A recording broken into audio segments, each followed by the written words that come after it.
Welcome back to the Contrary podcast. I'm Charlie Sykes, and we need to talk about economics today because there's just so much going on. So we're joined again by our good friend Jessica Reidl, who is a senior fellow at the Manhattan Institute and the last remaining fiscal conservative in America. So thanks for coming back, Jessica.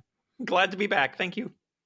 Yes, do you sometimes feel like you're like one of these Japanese soldiers still fighting World War II in like 1970? They find you on an island every once in a while and go, wow, do you know the war's over?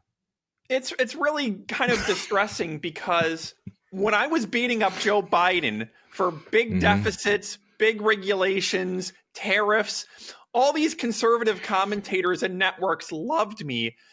Then Trump does even bigger deficits, even bigger regulations, and even bigger tariffs. And suddenly I'm being asked, what happened to you? Why are you such a sellout? Why are you such a rhino? You know, I feel like, you know, when Reagan said the Democratic Party, I didn't leave the Democratic Party left me. I'm just applying the same free market principles across Republicans and Democrats, but suddenly I'm the villain.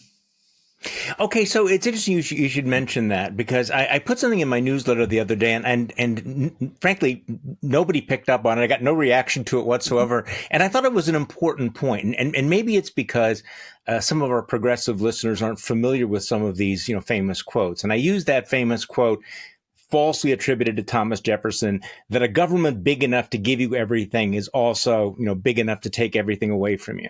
This was, and again, there's some version of this. Gerald Ford used it actually in his inaugural speech. Yeah. Fundamental tenet of what conservatives used to say that they believed in. It's like why you should be afraid of and suspicious of big government. This is why, you know, there was always this, you know, we're in favor of small government, not for these nefarious reasons, but because in the back of our minds, we had that fear that the all-powerful government could be dangerous to us. And I wonder how many folks, you know, now on the left are going, hey, you know what? Maybe there was a point, because I juxtapose that with that quote from the Washington Post, which I'm sure you saw, how economists are saying, you know, that despite all of, you know, Trump's promises to free the marketplace and free businesses, right now the center of the world economy is decided by the Leviathan state, by DC economic policy. And that's the reversal you're talking about, isn't it? It really is. And, you know, again, it's, you know, when you say the government big enough to give you everything is a government big enough to take it away, look at all the power that has been ceded to the White House. Yeah, right. The White House, the executive branch essentially now completely controls foreign policy. They completely control trade. DOGE has essentially pushed spending cuts over to the White House. Senator Roger Marshall from Kansas a couple days ago suggested the Senate abandoning its role to confirm executive nominees and just having the president have carte blanche for permanent recess appointments. First off, it's weird to see Congress voluntarily trying to remove its own power. But also, as you say, a Republican president that is given near dictatorial powers to control policy, override judges, ignore executive nominations. Yeah. A Democrat's going to have the same power in 4 years. But, you know, the thing in Washington, and I know you see this, is whenever a party wins a big election, they think they're never going to lose again. They never can think that far ahead. They think they have a permanent majority and we have nothing to worry about because the Democrats would never do the same thing to us. It's so naive. And I've been in Washington long enough to see it go back and forth and wonder why neither side ever learns. You know, that's a really good point, because maybe they should be given like a little calendar and say, okay, you know, remember back, you know, in 1992 when, you know, the Democrats were sweeping to power. Do you remember back in 1980 when Republicans thought they had a permanent majority? This goes back and forth, and yet there is that failure of imagination. Okay, well, so let's get into the another example is when Schumer did the nuclear option on judges outside of the Supreme Court, thinking they'd never lose the majority. Republicans got the Senate and then expanded the nuclear option to the Supreme Court. Okay, maybe we should come back to this because there's good. The new gerrymandering wars are starting to begin, and this again is part of the pattern that. And I remember having this argument over and over and over again. You know, be careful what you wish for on the filibuster. Be careful what you wish for on the nuclear option. You know, you may come to regret it when the other side. And yet there is that greediness, that sense of, you know, we have the power right now. We have to do absolutely everything. Okay, so could you explain something to me like I'm 5 years old? Okay, there's a lot of things going on in the economy that I do not understand. Okay, let's start with this: drug prices. You know, someone of my age, very, very concerned about drug prices, right? We're all concerned about drug prices. Did I catch President Trump saying that they had cut drug prices by 1,500%, 1,500%? Jessica, do the math for me on this because I was vague on this. Not only did President Trump say he cut drug prices by 1,500%, he reiterated that he was not misspeaking. He said, not 50%, I cut drug prices by literally 1,500%. Now, the mathematical geniuses at the White House who said the Bureau of Labor Statistics is off on its math might need to look in the mirror a little bit, because if you cut drug prices 100%, they fall to zero. If you cut them 1,500%, it means you're paying everybody else huge sums of money to take drugs, or to take the prescription drugs. Clearly, math is not a strong suit in this White House. Nor is this basic accuracy. Okay, but math isn't going to be a big thing for anybody, right? Because let's talk about the jobs numbers, the BLS. Everybody knows the story. Mediocre job numbers come down. There were some revisions that certainly raised a lot of red flags. Trump freaks out, fires the commissioner of the Bureau of Labor Statistics. Jessica, your take on all of that? The war on statistical reality. This is a much bigger deal than I think a lot of people realize. This goes to the basic authoritarian thirst to control information and control data. And we're to the point now, you cannot trust any government data coming out of the Trump White House for the next 4 years, because how can you trust an agency where the administrator knows they'll get fired if they post bad news? This is a control on information. You know, a couple other things on this. You know, first off, Trump says the job numbers are fake. Then he goes on CNBC to cheer the same jobs report when they mention the declining number of foreign-born workers. So clearly, the numbers in the report he likes are true. The numbers he doesn't like are fake. I would also add, for the people who say, well, there really is a big scandal with BLS, first off, there has been no investigation. There has been no reports. There has been no explanation of how they would have rigged the numbers. There has been no recommendation of how to do it better.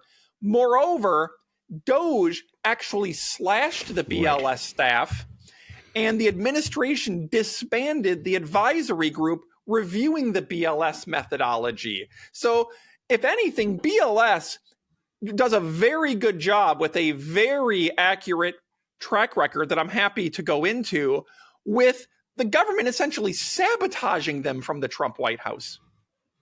Okay, I'm going to nerd out just a little bit on the BLS, because there are some issues. Now, again, Trump's argument is that it was politically rigged, that it was intentionally falsified. There's no evidence of that whatsoever. However, BLS is struggling, as you just pointed out. They are understaffed. There has been they rely on survey data, and the response rate on the surveys has dropped significantly since COVID, right? Businesses. So, you know, rather than beefing up the statistical, the staffing, what you're saying is that Trump has actually gutted it. So there are issues, there are ways to make the statistics better, but that doesn't seem to be the way we're going.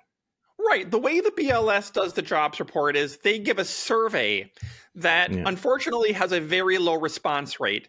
And the preliminary jobs report is based on only the surveys that have come in. But over the next month or two, they will get more surveys to come in, and that's when they update the job numbers. If you don't want BLS to update their numbers, then you really just have to say we're going to wait 3 or 4 months for them to put out the report when they've received all the surveys they're going to receive. But we want the preliminary report to know how the economy is doing now. And yes, they do the best they can with these surveys, but they're actually have been hamstrung by the White House. Again, the White House has cut the staff. They've gone after the advisory board that's trying to improve it.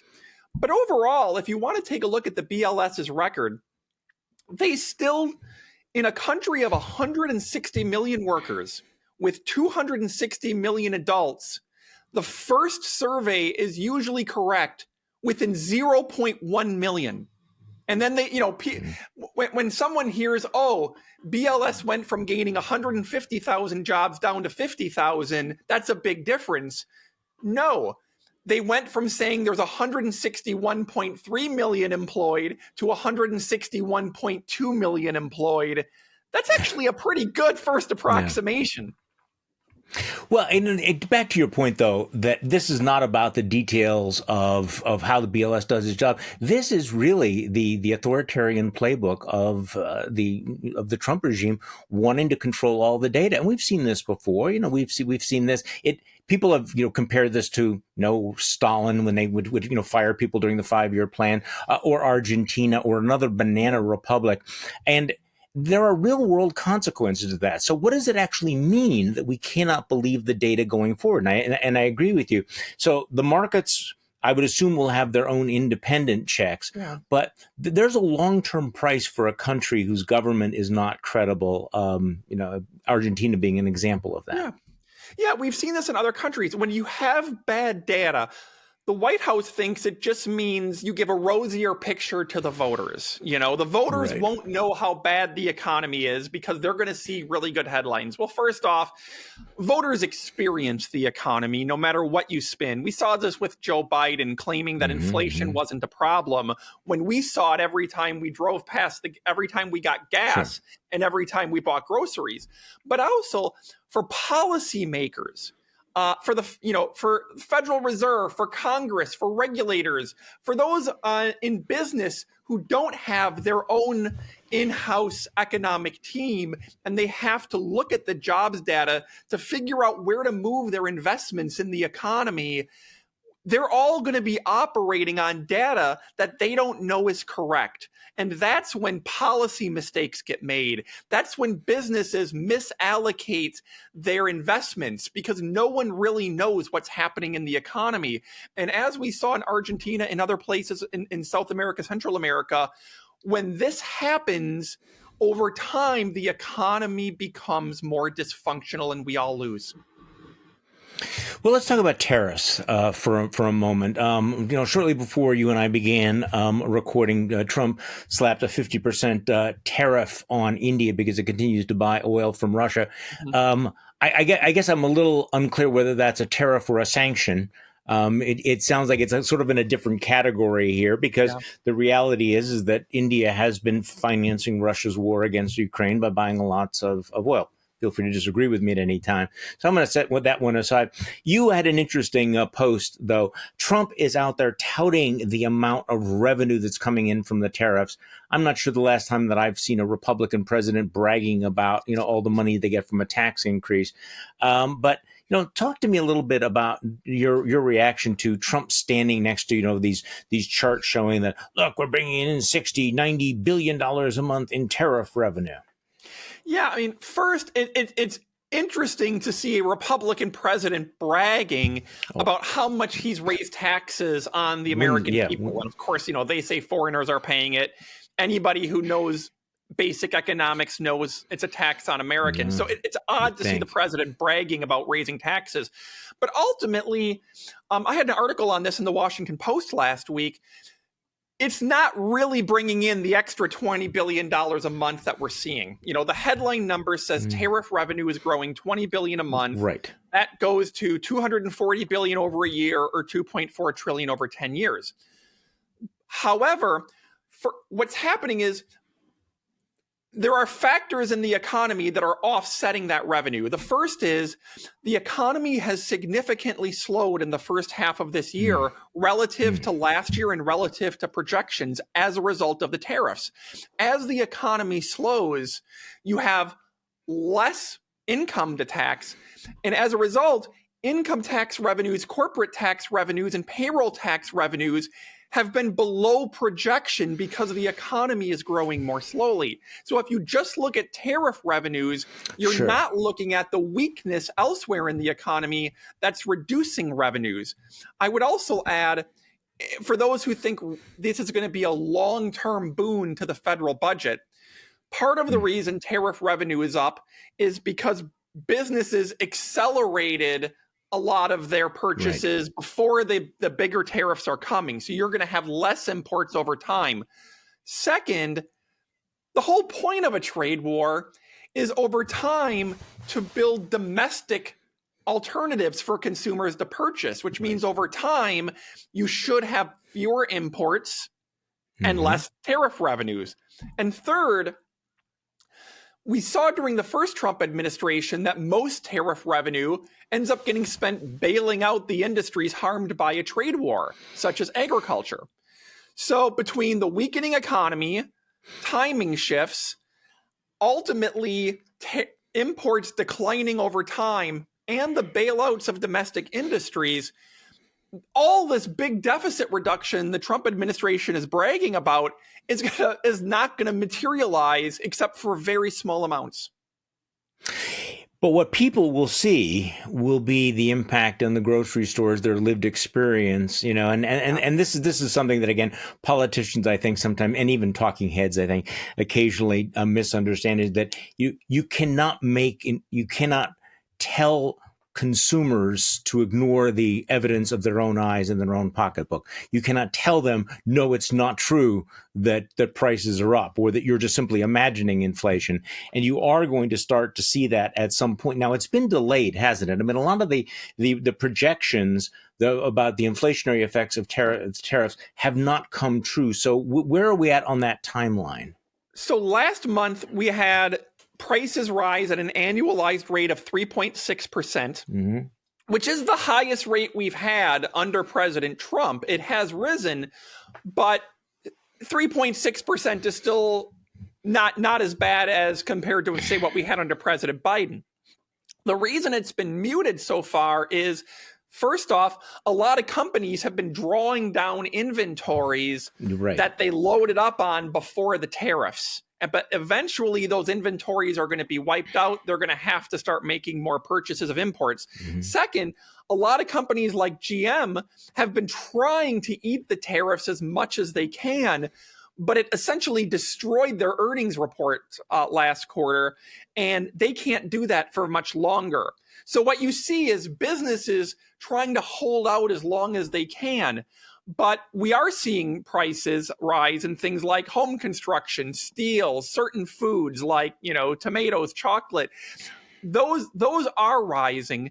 The funny thing about chocolate is that's one of the ones. There was a very good article by Eric Boehm in Reason this week about how when the White House says, well, if you just grow everything here, you won't need bananas to pay the tariffs, but we can't produce chocolate. We can't grow the cocoa beans in America. But ultimately, I think the higher prices are going to start becoming more visible over time as businesses, again, have to re-import and can't always eat the costs. Yeah, and again, let's go back to the tariffs, the on and off tariffs, the uncertainty of the tariffs. I mean, at the micro level, I'm seeing all kinds of reports about businesses just complaining about the incredible complexity of the rules. That it's very. I mean, that in itself, and again, here's part of the irony that conservatives and Republicans have railed against regulation and the complexity of government rules, and apparently, though, trying to manage the tariff regime is an absolute complete nightmare, even for experts. Are you seeing that too?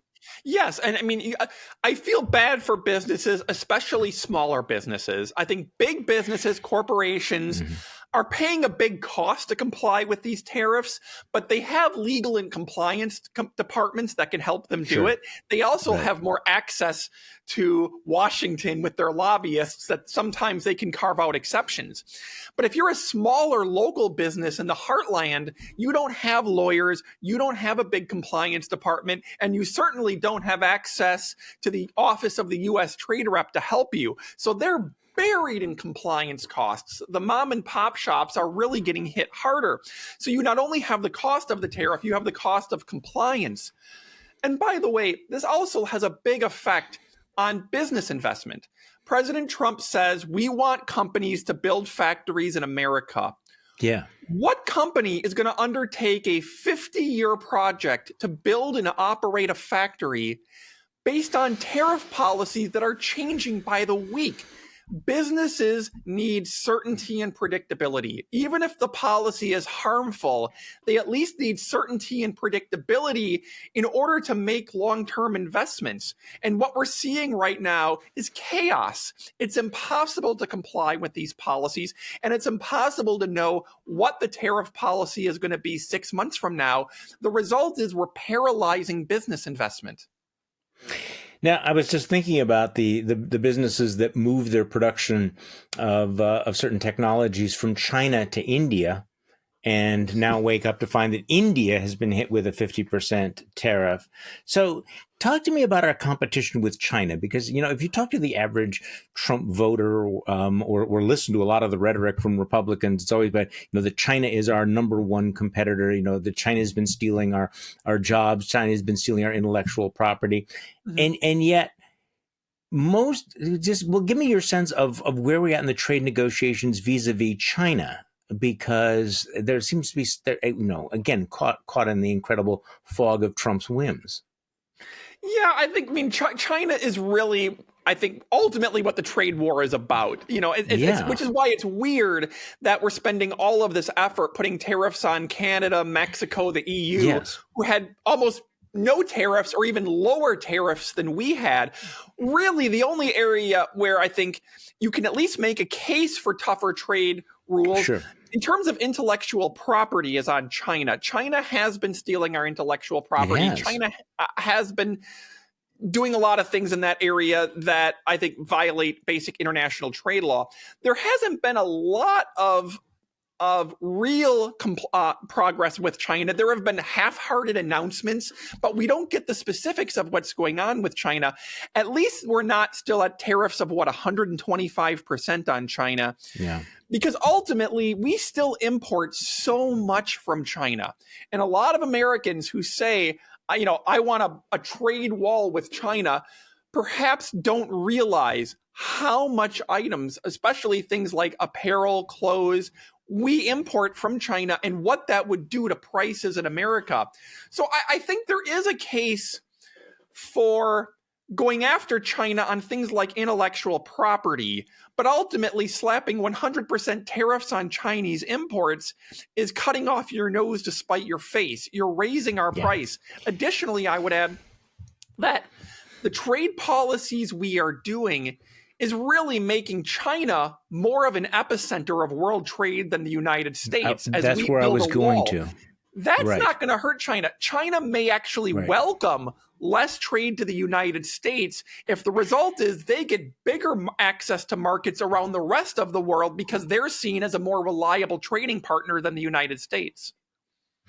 And at this point, in terms of if you have to make a long-term bet, whose long-term stability looks more stable, China or the United States? I even hate to say that. I didn't want to actually finish that sentence. Okay, so let's talk about interest rates and the Fed. The other big economic story of the last couple of weeks has been Donald Trump's continuous attacks on Jerome Powell. And after the jobs numbers, he keeps saying that Powell is too late. First of all, the reality check, he's going to get to replace Jerome Powell next spring, right?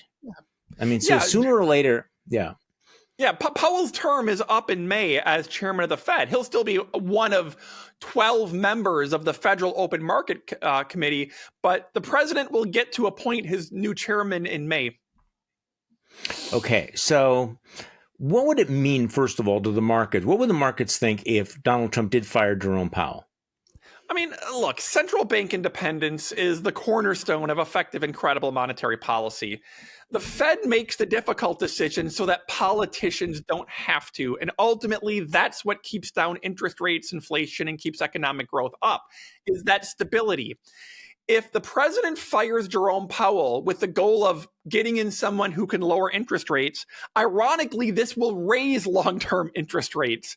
And that's because if the president politicizes the Fed loses all credibility on inflation. People will anticipate a more dovish Fed with higher inflation, and the financial markets will then price that inflation into their interest rate assumptions. They will demand higher interest rates to compensate for anticipated inflation. The result is everything but the shortest term interest rates actually grows over time because the Fed has lost its credibility on inflation. So not only is it really dangerous to have the White House meddling in Federal Reserve policy, it won't even serve the purpose President Trump wants because you're just going to raise inflation. And it's really amazing to see a party that spent 3 years running against Joe Biden's inflation complain that the Federal Reserve is too concerned with inflation and that we should be willing to accept more.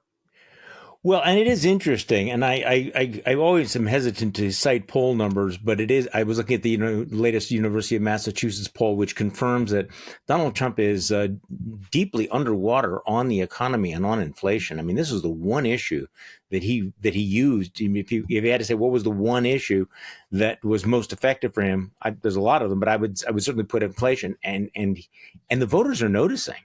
Of course, you understand that with the BLS, with the new regime, there will be no inflation, there will be no joblessness, right? The economy will create 5 million a month, and inflation will be zero, and that's their story, and they will be sticking to it. Yeah, I mean, I think right now, the economic growth during the first half of the year has been well below projection.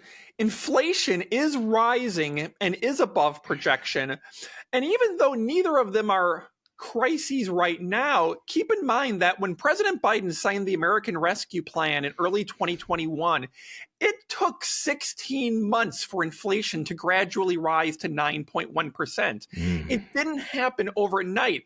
Inflation is a slow burn in an economy that grows over a period of time. Interesting. And the decisions being made now may not have most of their effects seen until, say, shortly before the election next year. It can take a year to a year and a half. So if President Trump is already slipping a little bit on the economy, I think that does not bode well for them a year and a half from now, when a lot of these policy decisions have fully made it through the economy. Connecting the dots, a couple of the points you've made, though, it sounds like a lot of that might come to fruition right in the middle of the midterm election campaign. Exactly. Right in the middle of 2026 or early 2026. Okay, so here's an issue that you and I might actually disagree on, and has nothing to do with economics. I want to talk about the gerrymandering wars. What's going on right now? Because it's actually the most consequential political story in the country right now. You have the attempt to rig the Texas congressional map. Yeah. You have the Texas Democrats fleeing the state, fleeing to Illinois. You have the president musing about possibly using the FBI against them. You have California and New York saying, okay, if you gerrymander Texas, we're going to gerrymander our states as well. I mean, this feels like we're in this spiral of escalation, and as if gerrymandering had not enshittified our political process enough already, it is about to get way worse. Yeah, Your I mean, thoughts? the political war just keeps expanding to new fronts. Yeah. As background, we used to redraw the districts every 10 years after the Yeah. census. And now In we're the old seeing days. these precedents where parties that control an entire state government are saying, why wait until the end of 10 years? Let's redraw them again. And of course, you get escalation. If Texas is going to redraw its map to create more Republican districts, of course, California can redraw to create more Democratic districts.